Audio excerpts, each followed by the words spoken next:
Suatu ketika ada seorang wanita yang tidak memiliki anak. Dia pernah pergi ke penyihir yang baik untuk meminta bantuan. Wanita itu berkata bahwa dia sedang memimpikannya seorang anak. Penyihir itu memberinya benih dan memerintahkan untuk menanamnya di dalam pot bunga. Wanita itu sangat senang, berterima kasih kepada wanita tua itu, dan pulang ke rumah. Di rumah, dia menanam benih, menyiraminya, dan mulai menunggu dengan sabar. Segera sebuah bunga besar yang indah, seperti tulip, tumbuh di dalam pot. Ketika kelopaknya terbuka, ada seorang gadis kecil di dalamnya. Dia sangat kecil, tidak lebih dari 1 inci. Karena itu, wanita itu memanggilnya Tumbelina.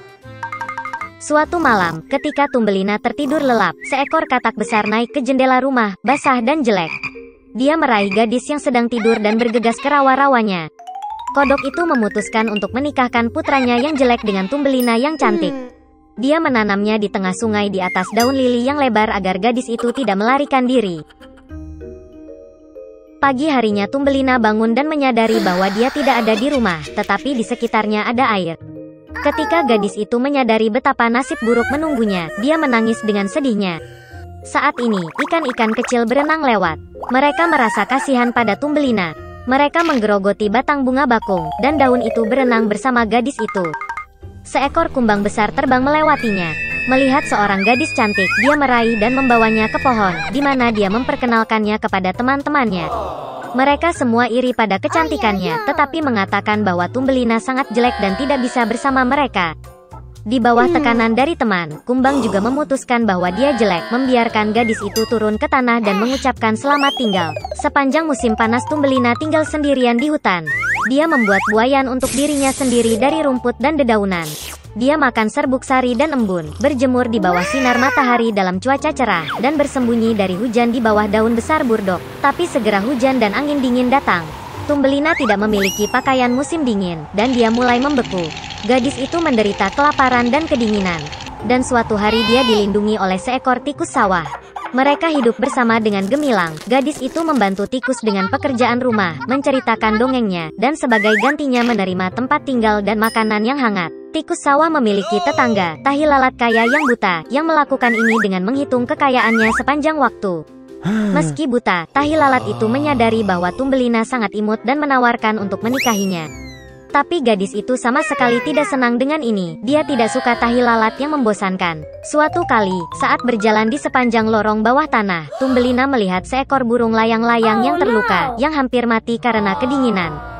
Sepanjang musim dingin dia merawat burung yang sakit itu dan pada musim semi dia menyembuhkannya. Sebelum pernikahan, Tumbelina meminta tikus untuk membiarkannya naik ke atas untuk mengagumi matahari. Ketika dia keluar dari lubang tikus, dia melihat seekor burung layang-layang yang dia sembuhkan. Tumbelina mengeluh kepada burung itu bahwa dia dipaksa menikah dengan tikus tanah yang jahat dan tinggal bersamanya jauh di bawah tanah. Burung layang-layang itu mengundang gadis itu untuk terbang bersamanya ke negeri yang hangat, dan dia setuju. Dia segera mengucapkan selamat tinggal kepada tikus, naik ke burung layang-layang, dan mereka terbang pergi. Suatu ketika di negara yang indah, Tumbelina melihat padang rumput yang luas dengan bunga-bunga indah. Dia memilih bunga terindah untuk ditinggali. Tiba-tiba, dia melihat di bunga itu pria kecil yang sama seperti dia, hanya bersayap. Itu adalah raja para elf. Dan peri tinggal di setiap bunga. Peri cantik belum pernah melihat gadis sekecil dirinya, dan bahkan begitu cantik. Dia segera jatuh cinta pada Tumbelina, dan mengundangnya untuk menjadi istrinya, Ratu Elf dan Ratu Bunga. Setelah semua petualangannya, gadis itu senang mendengar tawaran seperti itu dari pangeran yang menawan. Dia dengan senang hati setuju. Peri itu meraih tangan Tumbelina, dan pada saat yang sama 2 sayap muncul di belakangnya. Sekarang dia telah menjadi Ratu Elf. Dan sejak itu mereka hidup bahagia selamanya. Dahulu kala, seekor rubah yang licik dan narsistik hidup di hutan lebat. Dia menipu semua orang, jadi tidak ada hewan yang mempercayainya dan tidak ingin berteman dengannya. Segera rubah bosan sendirian, dan dia mengundang Bango tetangganya untuk makan malam. Thank you. Awalnya, Bango menolak, mengingat rubah tidak bisa dipercaya. Tetapi rubah meyakinkannya, mengatakan bahwa selain dia, tidak ada hewan yang ingin berteman dengannya. Dan yang terpenting, rubah mengundangnya untuk menjadi sahabat. Kren senang dengan undangan ini, dan setelah beberapa saat pergi berkunjung. Sup yang dibuat rubah sangat harum. Setelah mengatur meja, dia menaburkan makanan ke piring besar. Rubah mengundang burung bangau ke meja, dan mulai memakan supnya dengan senang hati. Tapi bangau tidak bisa merasakannya dari piring datar seperti itu. Dia tidak berhasil membenturkan paruhnya ke piring, dan pada akhirnya tetap lapar. Burung bangau kesal, mengira rubah itu sangat lalai padanya. Tapi dia adalah tamu di rumahnya, jadi dia tidak mengatakan apapun tentang kebenciannya. Sementara itu, rubah menghabiskan sup sampai tetes terakhir. Melihat bangau itu akan pergi, dia bertanya dengan tidak percaya apakah dia menyukai makan malam. Burung bangau dengan sopan mengucapkan selamat tinggal, dan pulang dengan lapar dan kesal. Setelah beberapa saat, bangau memutuskan untuk mengajari rubah pelajaran yang baik. Dia pergi ke pacarnya, dan dengan sopan mengundangnya untuk makan malam. Lisa sangat senang dengan tawaran tersebut dan setuju. Setelah menyiapkan makan malam, burung bangau mengeluarkan 2 kendi yang tinggi dan sempit untuk dirinya dan rubah. Dia mengatur meja dan menaruh makanan di kendi. Saat ini rubah telah datang. Dia sangat lapar.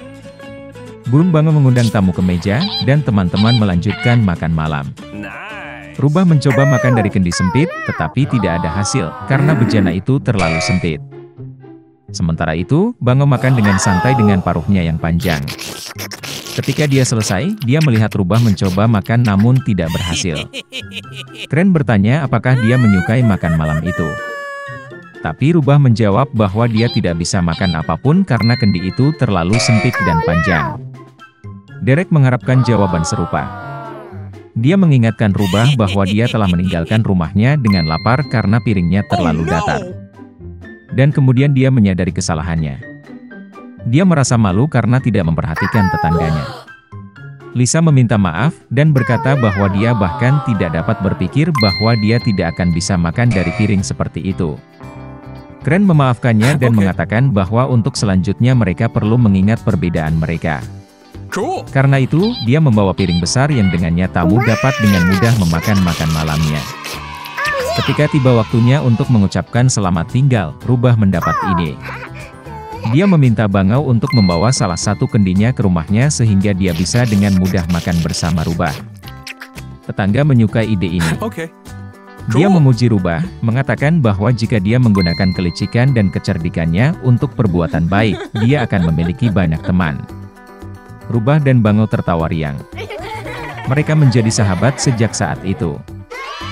Setelah beberapa waktu, bangau datang untuk mengucapkan selamat tinggal kepada tetangganya sebelum menuju ke negeri yang lebih hangat. Ditinggal sendirian, rubah bosan. Tapi dia tidak pernah melupakan kata-kata burung bangau itu. Sejak itu, rubah berhenti hanya memikirkan dirinya sendiri, dan menemukan teman sejati di antara hewan lain di hutan.